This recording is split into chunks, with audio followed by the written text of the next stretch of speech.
Mom, we recently went on a trip to Scotland, and we went over Christmas, but we went for a big birthday you've got coming up this month. My 70th. 70th birthday.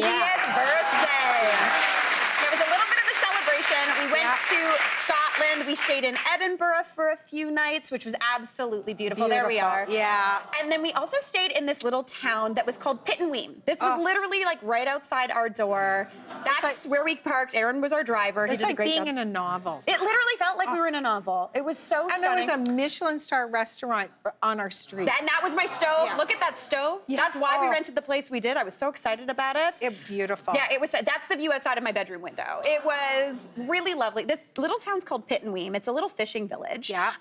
Just kind of south of St. Andrews area. Yeah. It was beautiful. You'd always wanted to go to Scotland. I did. I've wanted to go for a long time, and they took me for my 70th birthday and treated me like a queen. There you go. Yeah. I mean, you got it when it's Myra Berg. It was wonderful. So I wanted to kind of, in this like travel episode, I wanted to throw us back to that time because we ate a lot of good food. We did. And we ate a lot of good seafood. Yeah. I didn't know what to expect. The food was fabulous. That's true. No one, everyone I think who had been to Scotland was like, the food's okay. It was amazing. We did not have a bad meal. No, we didn't. Truly some of the best fish and chips I've ever had in my life. So I thought, why not give myself a try at making some fish and chips. How does that sound? We're gonna make fish and chips. Okay.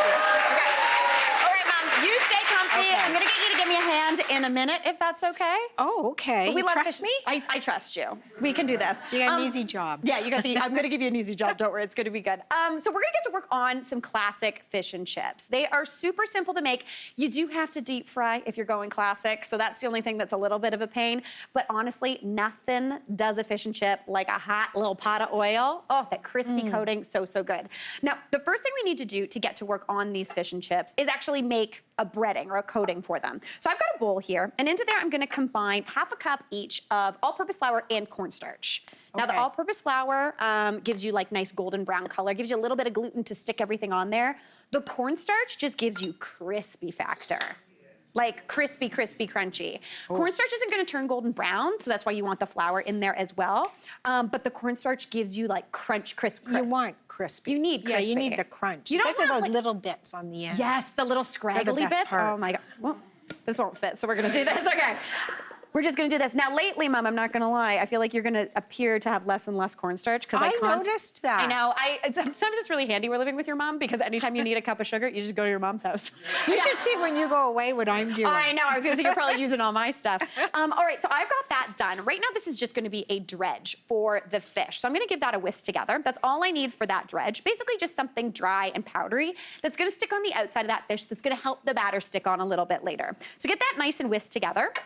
And then into there, we're gonna go in with our fish. Now, I am using haddock because haddock is what we had when we were in Pittenweem. They do a lot of fishing for that there. Yeah. But typically, you're a halibut lady. I am. I know. Who knew? Who knew? It's delicious. I know. I feel like you were Fresh like, out of the water. It's so good. It's a little bit sweeter than halibut. It's also a little more forgiving. It's juicier, so that is perfect. So I'm gonna grab, I've got 4 little fillets here. I'm gonna grab a piece and I'm just gonna pop it into that flour. You just wanna give that a little bit of a toss around and just tap off any excess. This is just gonna make it so the batter sticks on. It kind of makes a little bit of a, glue, kind of like a, I don't know, what's a construction term that would work here, Mom? Why am I asking us this? Bricklayer, mortar. Like a mortar, kind of. And then the brick is the fish and yeah, you know what? We're gonna workshop this. We're gonna workshop this. But I'm just gonna get that nice and dredged because that's gonna dry it out, helping the kind of wet batter stick on there. So that is looking good to me. Just tap off any excess. Set that aside onto a plate or a dish or something. And then we're going to make the batter in this bowl. So we're not getting rid of any of this dredge because that's my least favorite thing. When you have to throw out all this flour, the worst. Yeah. Yeah, so we're just gonna make it in here. So onto that flour and cornstarch mixture, I'm going in with a teaspoon of baking powder. That's gonna give a little bit of lift when it hits the heat of the oil. It's gonna give you a nice kind of flake and a nice crispiness. Then I'm also gonna season that up with about a teaspoon of salt. You can do a little less, a little bit more. If you wanna add in any other seasoning, feel free, but this is classic fish and chips. So I'm gonna give that a whisk together. And then for the liquid, We gotta go beer battered fish and chips, right, Mom? Oh, yeah. Yeah. Yeah. I feel like when we were in Scotland, Yeah, everything was beer. everything was beer. Yeah.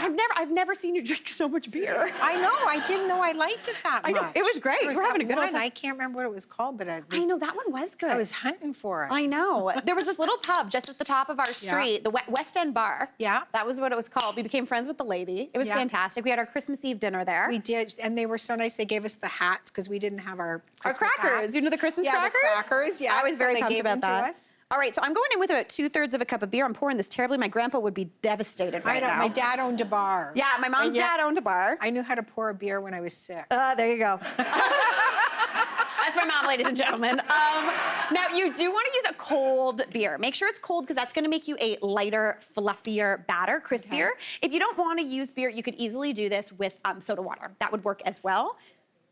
Look at my mom's face right now. Soda water, you want beer. She's like, yeah, beer. That's what we're gonna do. So I'm gonna whisk that in, and you actually want this batter to be a little on the thinner side.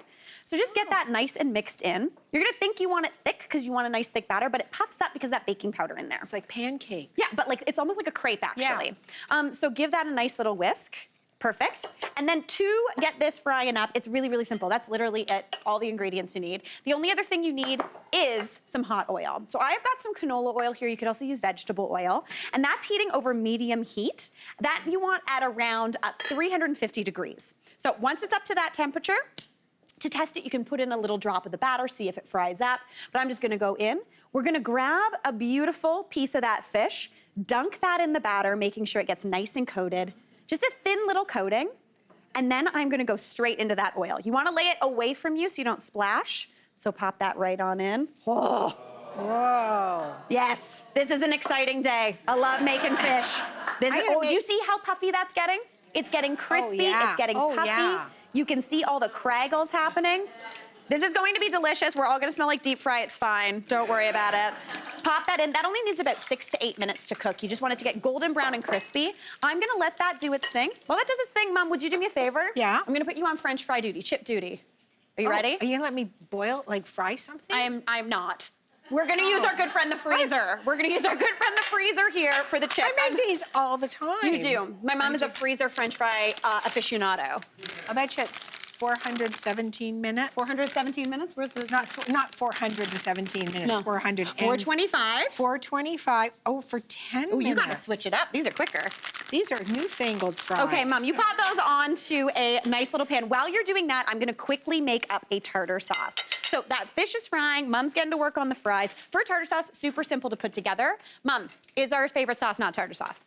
Oh, we're always making it out of whatever we have 100%. in the fridge. And we always have capers. You need capers, you go to Myra Berg's house. She might not have a cup of sugar, but she's got capers for sure. Capers and salt. So I am going in with about half a cup of mayonnaise. That's gonna be nice and creamy and gives you the base for that beautiful tartar sauce.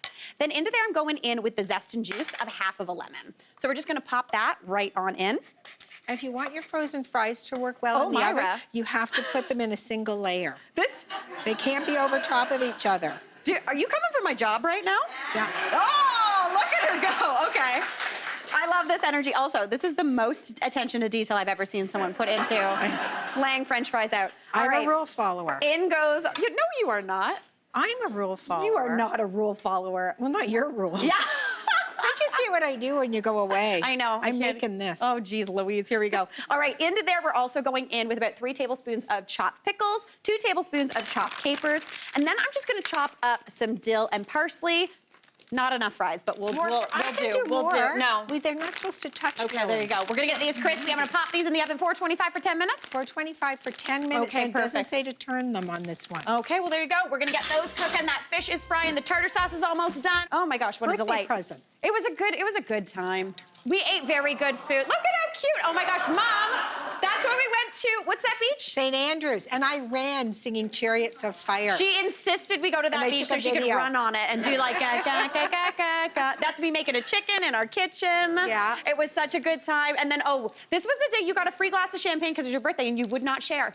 It didn't dawn on me. It was my birthday. Oh, and then always a good birthday trip in Scotland, always best paired with a Negroni. Yeah. Am I right? A good round of Negronis. Cullen Skink. This was an excellent pub. Like, we're too excited. This was an excellent pub just down the street from us. Just happened on it. Yeah, it was wonderful. And speaking of pubs and excellent pubs, I am making classic pub-style fish and chips today. Now, before the break, we made this fish, and can you just look at that crispy, crunchy fish? Is it worth it? Yes, exactly. Yes. There is truly nothing better than fresh fish and chips. Like, it's the maximum crispy, and the best thing is, too, let all of that oil drain off, is all these little crispies floating around in that oil, get them out. The best Snack part. on them. Yeah. Oh my gosh, they're so good. So I'm just gonna pop that onto just a little paper towel lined sheet pan, and then I'm gonna season that up with a little bit of salt right on top. Those fries came out of the oven as well, pop a little bit of salt on there. Then I'm just gonna transfer these right on over. That fish is done, those fries are perfect. We just gotta plate this up, Mom. That's beautiful. Are you not? Look at, these are the size of our feet. They're huge. I know, that could, sandals. I cannot. I am so excited. All right, so I'm gonna go on with some of those beautiful chips, nicely laid out chips, Myra Berg. You did a fantastic job. They'll cook up beautiful. If you want to, you could use that oil. You could make your own fries. I love doing that, but if you do not feel like it, there's nothing wrong with taking a shortcut from the freezer. Let's get one of those. Listen to this. Oh, Do you hear how crispy that is? Crackle. I know. Pop that right onto a plate. We've got that beautiful tartar sauce that we put dill in, even though my mom hates dill, she says, but she loves tartar sauce. Well, it's hairy. It's not hairy. She thinks dill's hairy. It's hairy. Okay. Unless it's in a creamy sauce. Okay, then we're fine with that. Now, if you want for a little bit of green on that plate, you could do some peas. You could mush them up if you want with a little bit of malt vinegar and butter. But we just got spring peas when we went. Just pop those on the plate. This is a classic dish. I am thrilled. Mom, that was such a fun trip.